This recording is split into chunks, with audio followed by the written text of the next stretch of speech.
चलिए नेक्स्ट आपका एक इम्पॉर्टेंट कंसेप्ट आता है एलिंघम डायग्राम का। हम लोगों ने देखा था कल, इसलिए हमने एक पिक आपको भी हम भेजेंगे।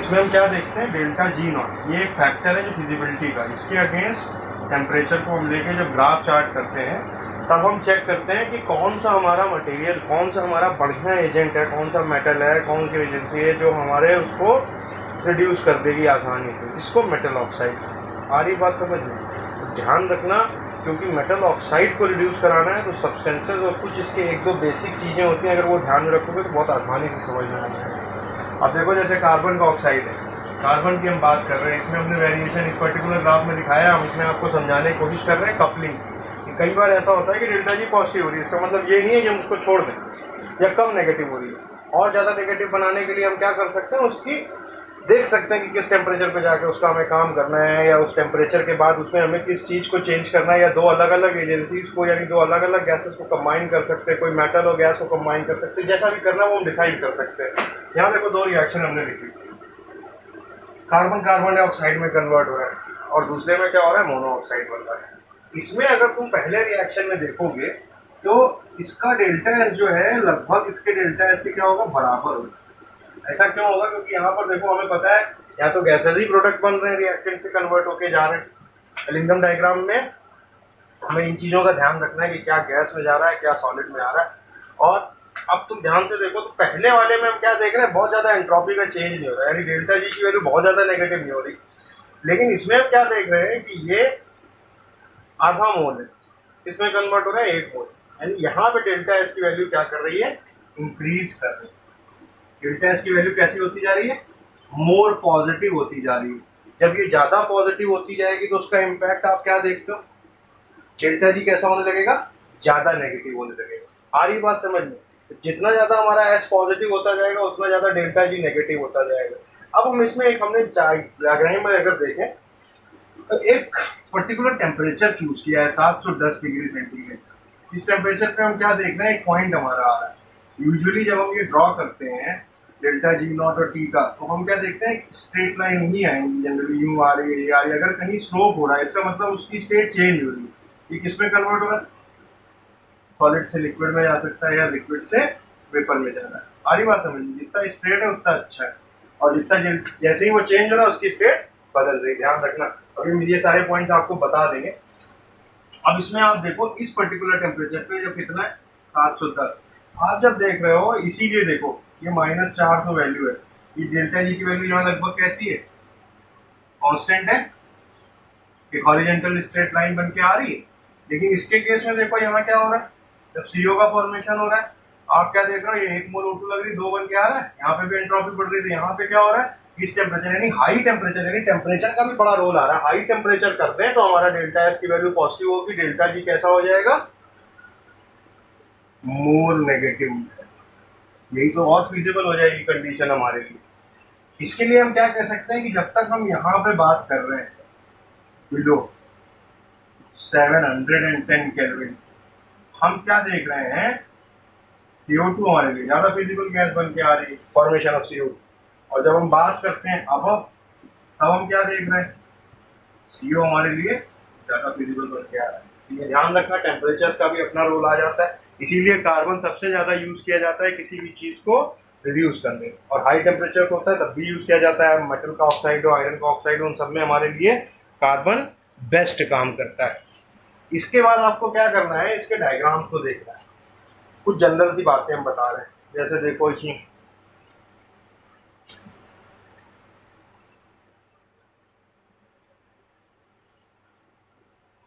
डायग्राम से रिलेट करके रखना है। हमने क्या कहा, सबसे पहली बात, जो डेल्टा जी नॉट की वैल्यू है ये कैसी करती है, इंक्रीज करती है। किस पे, इंक्रीज इन टेम्परेचर। जैसे जैसे हम टेम्परेचर को बढ़ाते जाएंगे हमारे डेल्टा जी नॉट की वैल्यू बढ़ती चली जाएगी। यानी यूजुअली कैसा होगा, जिस तरफ हम ऊपर की तरफ बढ़ेंगे वो बदलती चली जाएगी। जैसे हम कह रहे हैं मेटल सॉलिड स्टेट चला रहे ऑक्साइड फॉर्म,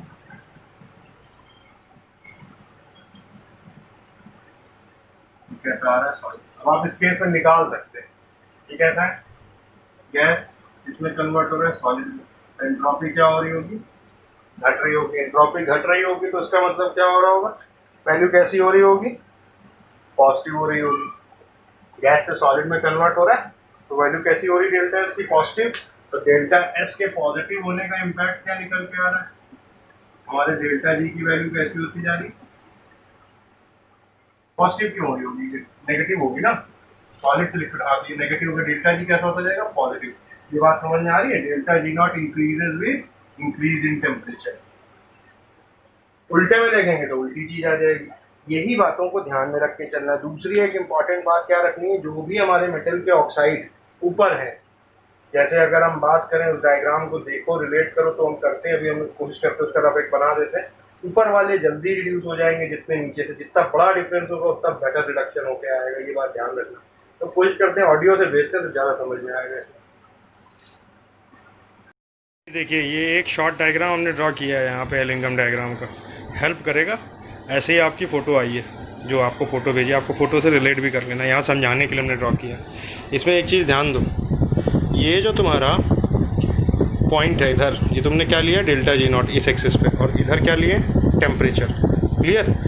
कुछ बातें हम लिख रहे हैं, एक बात ध्यान रखना है, वो भी जो भी मेटल ऑक्साइड ऊपर होगा वो आसानी से रिड्यूस हो जाएगा नीचे वाले से। यानी अगर हम बात करते हैं तो FeO जो है उसको कौन रिड्यूस कर सकता है, जिंक।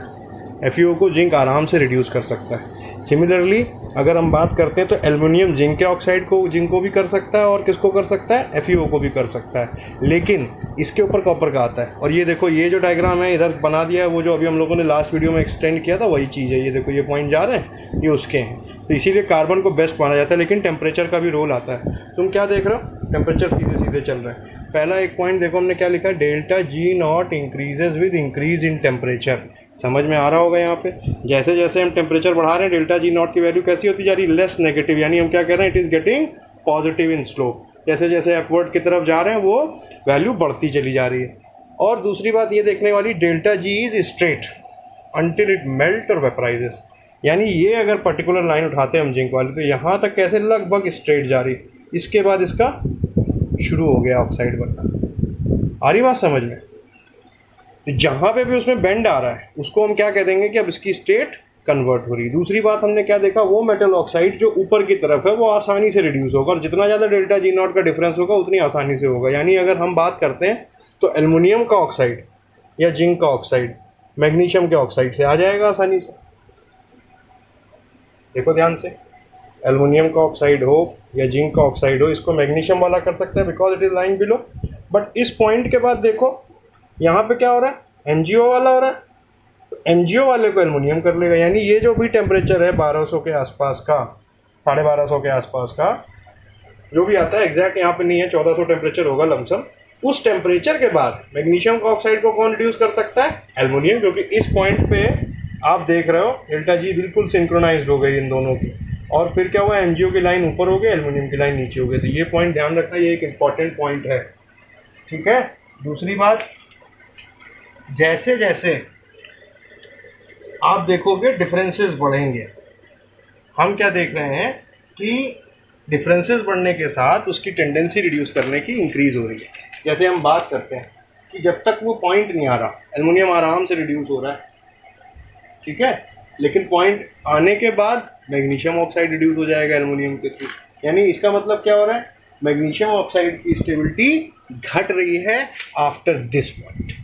बात को समझना, इस पॉइंट के बाद मैग्नीशियम ऑक्साइड की स्टेबिलिटी घट रही है, उसके पहले एल्युमिनियम की घट रही थी।